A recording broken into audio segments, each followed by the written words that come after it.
Voilà, Seydou Kwanda d'Isaac Soba qui est donc l'invité de cette édition. Bonjour. Bonjour. Merci de votre présence. Merci. Alors, c'est la question qu'on n'hésite pas à poser. Qu'est-ce que vous devenez après toutes ces années? Eh bien, merci encore. Je suis là.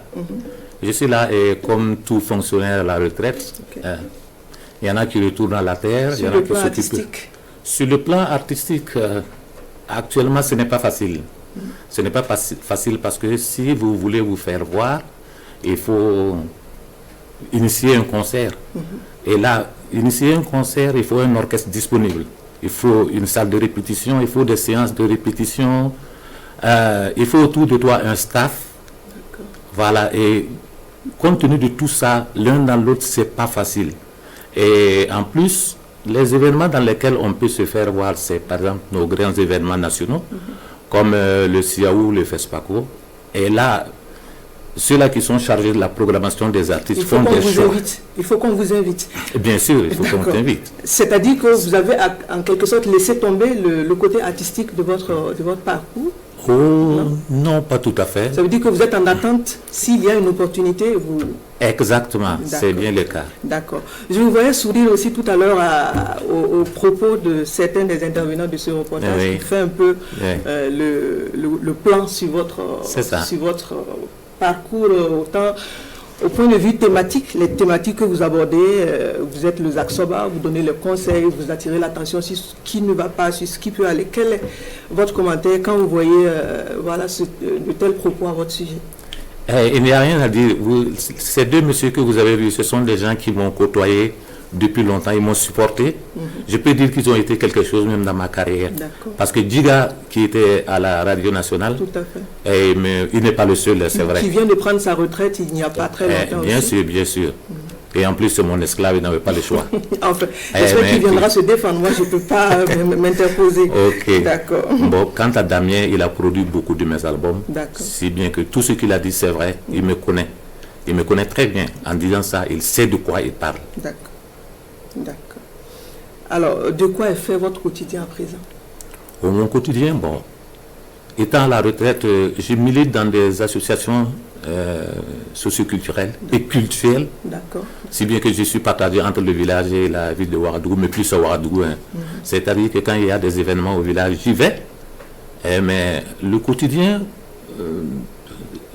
dans les associations, c'est compte tenu des nécessités du moment. On ne crée pas d'avance. On attend quand il y a un besoin qui se fait sentir. On organise des réunions pour voir comment est-ce qu'on doit mener ces activités-là. D'accord. Vous êtes policier à la retraite, ça a été dit. On voit que d'autres jeunes des FDS vous emboîtent le pas. Quel conseil vous avez pour eux?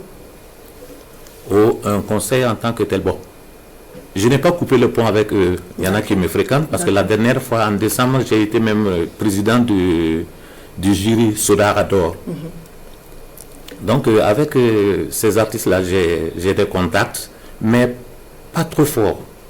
Et je pense même que c'est mieux, c'est bien. S'il y a des conseils à leur donner, moi, je leur dirais seulement de travailler et encore travailler. Et surtout d'aimer ce qu'ils font. D'accord. Et c'est certain que votre œuvre a marqué des personnes qui attendent peut-être de vous voir un jour sur scène. Est-ce que c'est un rêve qui peut un jour se réaliser à nouveau? Non, c'est mon souhait. D'accord. C'est mon souhait. S'il y a de bonne volonté, moi je pense que j'ai toujours la capacité de faire quelque chose.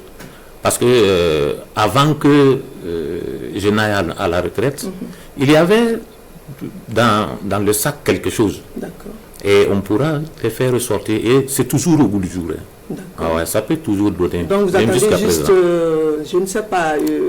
Mais bien sûr. Quelqu'un qui vienne vous aider à vous remettre sur la scène, n'est-ce pas? Voilà, que ce soit un sponsor ou un mécène. D'accord. Ils sont tous les bienvenus. Moi, je suis disponible. D'accord. À part cela, est-ce que vous avez des projets? Des projets musicaux? Non, un projet musical. Moi, je n'ai pas de projet musical pour le moment. Actuellement, nous sommes dans une situation où le pays est confronté à ce que vous savez, la lutte contre le terrorisme. Quel est votre message?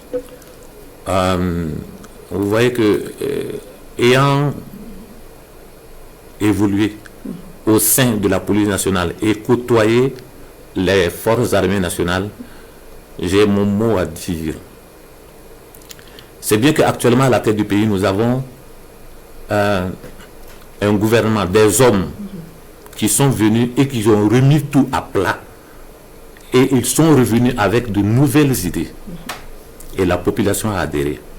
Moi, je demande seulement que la population puisse accompagner ces jeunes-là qui sont là actuellement pour le bien de tous. Pour le bien de tous. Nous n'avons pas un autre Burkina Faso. Il n'y a que celui-là. Et je suis certain qu'avec eux, tous ensemble, nous défendrons notre territoire, bec et ongle.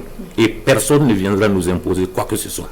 Je pense qu'il n'y a pas meilleur mot pour conclure cet entretien. Merci d'être venu. Je vous en prie. Un dernier message. C'est moi qui vous remercie. D'accord. Seydou Kwanda, donc, d'Isaac Soba, qui était donc l'invité de votre rubrique Samedi Culture sur la RTB.